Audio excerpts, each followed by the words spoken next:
Hello guys, nagluto nga po pala kami ng nilagang baka.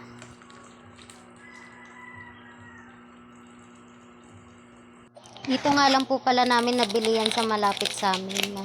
At hindi na po kami pumuntang bayan. At pinahiwa ko na nga rin po pala yan sa asawa ko.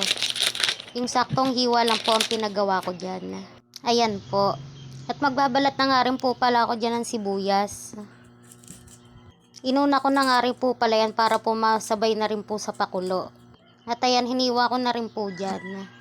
2 sibuyas nga po pala ang ginamit ko dyan. At nung pagkatapos ko nga rin po pala hiwain niya, isasalang ko na rin po dyan yung kaldero. Para po mapakuluan na din po yung baka.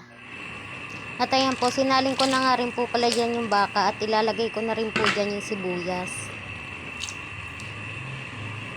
At nung nakasalang na nga po pala, sinunod ko na rin pong balatan yung patatas at iiwain ko na rin po yan. Mas masarap nga rin po pala sana kung may mais, kaso po hindi po ako nakabili ng mais. Kasi dito lang po ako bumili at hindi naman po akong napunta ng bayan. At nung nahiwa ko na nga rin po pala yan, sinunod ko na rin po dyan yung repolyo.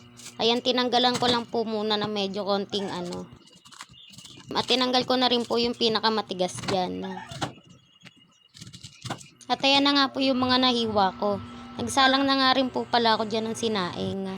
At nung kumulo na nga rin po pala, tinanggal ko na rin po dyan yung mga dumi-dumi niya. At naglagay na nga rin po pala ako dyan ng pamintang buo. At ayan po, kumukulo na po. Medyo malambot-lambot na nga rin po pala siya dyan. At maglalagay na nga rin po pala ako dyan ng pampalasa.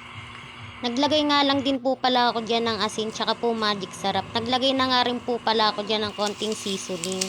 At naglagay po ako ng konting pamintang durog.